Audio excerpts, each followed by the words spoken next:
It's getting harder and harder to be shocked by what the Biden administration does. So much of it is unprecedented. But something did shock me yesterday where the Department of Justice, so-called, which is a grotesque, really, parody of a Department of Justice, indicted 2 foreigners and named in the indictment 3 conservative podcasters, internet figures, all Trump supporters, as somehow connected to a foreign country. And immediately their content started disappearing from, say, YouTube.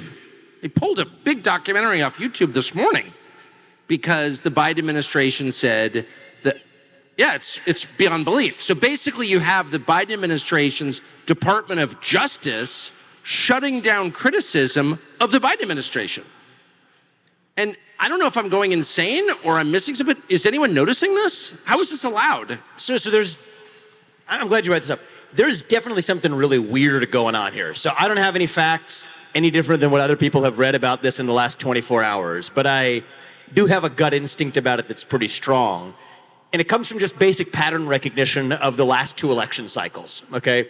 By the way, my background is an entrepreneur. I have not been paying super close attention to American politics till about 2016, and then much more in 2020, and then of course I'm in the thick of it now. But let me take those last 2 presidential elections. So this myth of, does it exist, some sort of foreign election attempts at interference? Of course it does. It happens worldwide. It happens here in the United States. But this idea of Russian election interference in particular, let's trace the history of that in each of the last 2 elections. Let's go to 2016.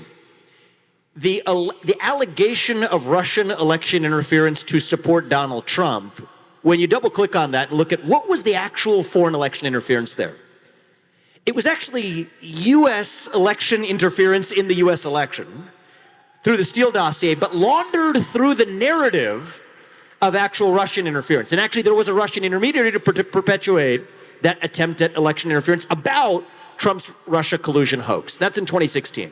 Now we get to 2020. Again, domestic election interference is the systematic suppression of the Hunter Biden laptop story.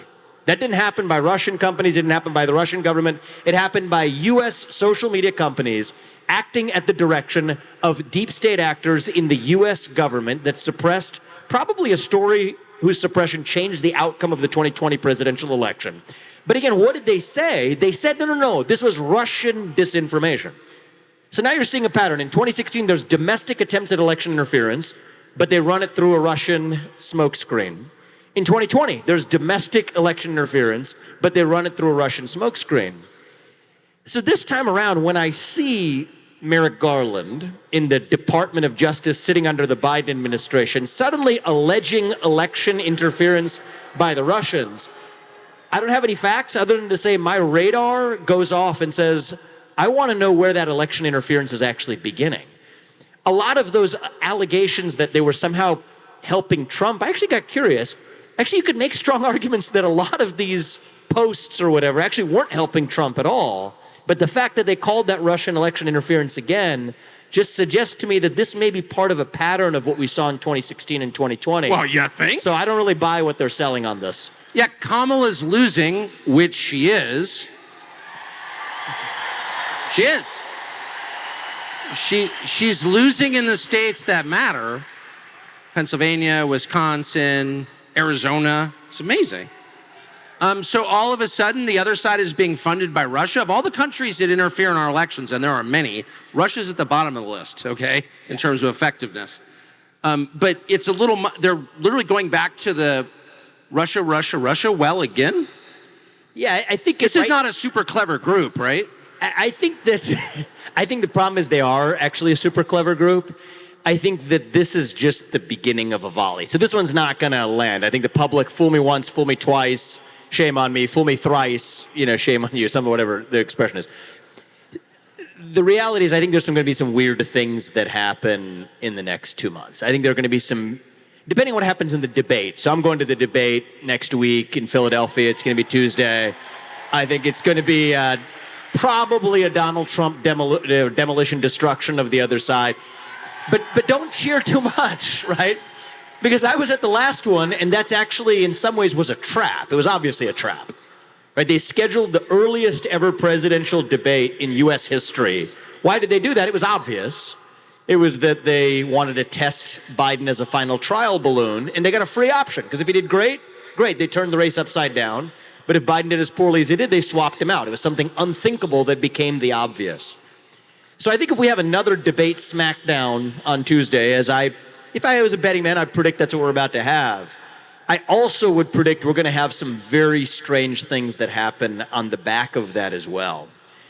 And I think that in some ways, the Republican Party has just been so behind on this. I'll probably make some people mad by, lifting the curtain on this, but last year to make the Republican Party debate stage, the final condition is we had to sign, all the candidates, Ronna McDaniel's requirement.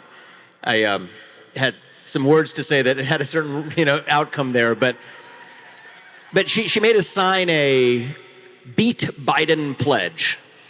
And so this is in July or August of last year. And I said, this is dumb. This is silly because we're not going to be running against Joe Biden. So we're going to spend an entire year of financial, political, and messaging capital running against a candidate who is not the actual candidate we're going to run against. But it was the Beat Biden pledge. That was just the dogmatic messaging of the Republican Party. And what do you know? A year and a half later, we've wasted a lot of money, a lot of time, a lot of credibility with the public. We even boosted the media's credibility because they got that last month where they got to criticize Joe Biden. So now when they're not actually going after Kamala, they still look even-handed to the American public because they went after a Democrat most recently. In some ways, it was the worst of all worlds. And so I think we need to get better as a movement, I think as a Republican Party, on staying skeptical, on skating to where the puck is going. And I think ultimately the way we're going to win this is actually not even by focusing on Kamala. That's sort of where I've landed on this is, people say she's a communist or she's, a socialist or whatever. I think that is giving her a little too much credit because it assumes she has an ideology. I agree. She doesn't have an ideology. Right. She just doesn't. Most people in California here who know her, she's just another cog. Right? She's another cog in a machine. We're not running against a candidate. We are running against a system. And the way we're going to win this is forget who they put up. Kamala, if they make her the president before the election, who knows, whatever it is, it doesn't matter. If we actually win this by offering our own vision of who we are and what we actually stand for, right? Individual, family, nation, and God, beat race, gender, sexuality, and climate. If we have the courage to stand for it, but that's how we protect ourselves against what I think is going to be a complicated couple of months ahead is what I predict. So smart. And we talked about it off stage. I won't bore everyone here, but what you're going to do next, but I think it's fair to predict that you will remain part of what you're part of now, which is an effort to save the country. But I think we're falling for it, for sure. Yeah. The idea that Kamala Harris is like an actual person, I'm sure she can fog a mirror, but beyond that, she's just a cipher. She'll be whatever you want her to be. Pay her enough, she'll be a radical vegan or anti-circumcision activist or whatever. It doesn't matter. Yeah. She might even build a wall. 100%. Or claim she wants to. 100%. She's a kind of sad puppet, clearly unhappy, terrified. I know benzodiazepine use when I see it, and I'm like, that chick's had some Xanax, just vacant. She's afraid. She wakes up afraid every morning, and you can tell the people who are afraid, which is a lot of people, and she's chief among the fearful. But anyway, the Republicans fell for it. The leadership fell for it. They're falling for it now. And they also fell, and I hope you'll flesh this out a little bit, they fell for the idea that the media act independently of the Democratic Party.